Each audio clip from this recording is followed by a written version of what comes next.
This is Pokket with MMORPG, and I'm here with Cory Butler. Hi there, Cory. Hi. Could you explain what you do at Star Wars? Yeah, I'm a producer at BioWare on the Star Wars: The Old Republic. And so I have a few questions for you. The first one is, can you tell us what's coming out in 1.2? Yeah, Game Update 1.2 is actually pretty huge. We're really excited about it. We've got a new operation, Explosive Conflict, in there. We've got the second part of the Rise of the Rat Ghoul Flashpoint story arc, The Lost Island, and we've got a brand new war zone called the planet of Nova. And what are you most looking forward to that's coming out? For me, it's going to be the Legacy system. I'm really excited about the Legacy system. You know, it's an opportunity to kind of continue the role-playing story of building my Star Wars family, and also just a chance to level up my alts a little faster and in different ways, in specific ways. It's awesome. See, I got to get on the PTS for a little bit and check out the Legacy system, and it was pretty exciting. I did notice that some stuff wasn't going to be available until patch 1.3, and a lot of us are excited for 1.2, but how soon can we be expecting 1.3? Game Update 1.3 should be coming along. It shouldn't take as much time as it did in between Game Update 1.1 and 1.2. You know, it'll be a little smaller than 1.2, but it should be here a little quicker. Okay. So with the Legacy, let's just say I'm someone who doesn't like to roll a lot of alts, and that's not true, but let's just say that. Now, will I get punished by not rolling alts and building up my Legacy that way? Or am I still going to have those things available on my one character? You'll just have the opportunity to unlock more things as you roll your different alts. But one of the really cool parts about Legacy is we're going to allow you to level up your alts in the playstyle that you're most comfortable with. So, for example, if you're a big PvP player, which you may or may not be, you can choose some different perks that will allow your PvP XP to get increased, so you can just play a lot more PvP and focus less on flashpoints or operations.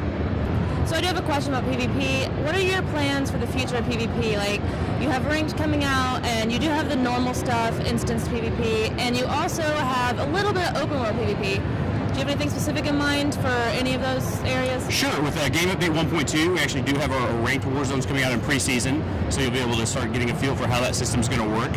And then once we get cross-server queuing in, we'll start up Season 1.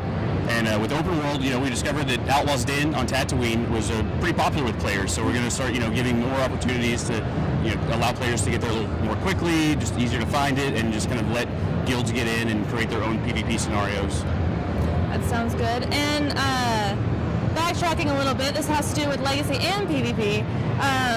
The heroic moments. In areas like Outlaws Den, it's already disabled in Ilum because you can't have your companions out, but in areas like Outlaws Den and other areas, how do you think that's going to affect the PvP specifically? Well, it's really, it's set up anywhere you can have a companion out, you can use your heroic moment, so it's, you want to save it? Exactly. Overpowered real quick. Okay, sweet. But, they do have the lengthy cooldown on them, so it's exciting, it's just fun to see a pure blessed warrior run up and dirty kick somebody, or for a Chiss smuggler to use force lightning. It's a really neat mechanic that we put in. That's true. So the future of instance PvP, where do you see that going? Because Novare Coast is a lot like Civil War. However, it is a little different, and I'd argue that it's a lot more fun. But for future maps, are you going to be modifying, like maybe another hut ball, or? Yeah, I suppose people could say that Novare Coast is similar to Alderaan Civil War. There are some different mechanics involved. It is also same v same. And I think our plan is to continue to iterate on existing game systems and provide new maps, new types of scenarios, but also to do brand new stuff. So it'll be a combination of the two. So you may see something similar to Hut Ball in the future, and then we'll come up with something brand new as well. Sounds awesome. Well, I know a lot of the community is actually asking for another Hut Ball map because they love it so much, and so it makes sense to come out with a new one. Yeah, absolutely. And community feedback is a big part of our process, so the more you guys tell us what you want, the more we're going to put it into our decision-making process. Sounds good. So there is a new raid coming out. Can you tell us a little bit about the new raid and what to expect? Sure. So Explosive Conflict, we're going to be sending strike teams down to the planet of Nova, and you're going to be working through some really cool boss battles. We have some really neat mechanics in this fight, and it's really challenging, and it's some different modes you can do, story mode or hard mode, and it's going to be a lot of fun. I've played it a couple times now, and it's a blast. I haven't personally gotten to play it, but I have watched a few streams of people that did get to try it out, and I did get to see them wipe a lot. How is existing gear going to come into play in the new raid? Like you're going to have your battle masters and your Rakata gear. how is that all going to come into play? How viable? Well, through the moddable gear is always going to be viable because you can just mod it up and play it, keep it the way it is. But we do have, the War Hero gear coming in for PvP, some other new gear coming in for PvE. So we do have new gear coming in, but also your existing gear will still be something you can use and wear. Well, that's good because it won't single those people out. Right, anyway. Exactly. And story mode, that's something that I would like for you to explain as someone, I've done normal modes. How different is story mode going to be? Story mode, it's not, it's not super easy, it's not casual, it's just more for the people that are interested in seeing the story of the operation, and they're not, hardcore raiders, but we don't want them to feel excluded from that content. So I would say it's pretty comparable to what you would see in normal mode now. So story mode. Now I've watched the streams on story mode, and when I first hit 50 for the Eternity Vault raid, we went right in there and we went right through it. It took us about 4 or 5 hours, but we still did it fairly easy. I watched them do the raid for the story mode, and it seemed like it was quite a bit harder. And I don't know, maybe it's just because they were new to it and didn't know what to expect. Well, balance is always something that we're tweaking, especially because you saw this on our public test server, so that's kind of where we get it out the first time around for the public to consume it, and then we always tend to make things harder because it's easier to dial it down than it is to kick it up. So, we may tweak that a bit before it's actually live.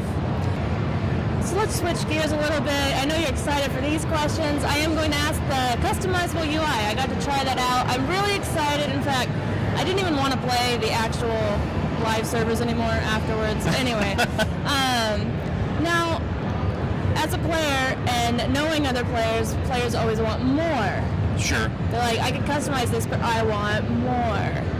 And one big question is add-ons. Are there ever going to be add-ons in the future of Star Wars?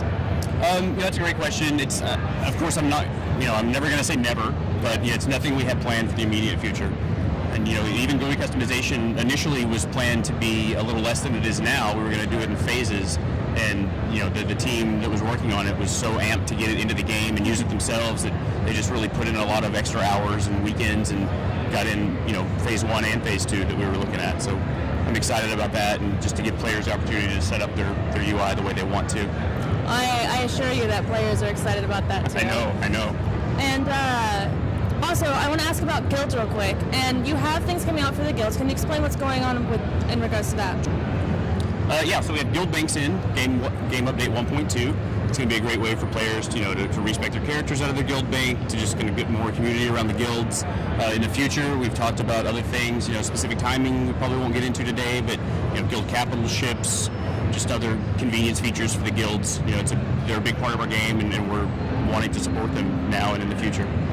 Now, a lot of people are really excited about the guild capital ships. I know I am personally. Can you explain sort of right now what you have in mind in regards to the guild capital ships? Besides the guilds walking into a ship and going, "Hi, I'm in your guild."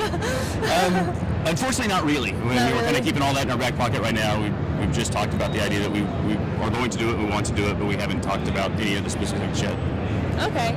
And another thing that I know a lot of guilds are feeling sort of like they're missing is a way to distinguish themselves from others via a tabard or a robe or anything like that. What are you going to do in regards to that and unifying a guild? It's definitely something that we have plans for, and again, specific timing is not really going to be discussed, but we are going to address that in a future update. That sounds good.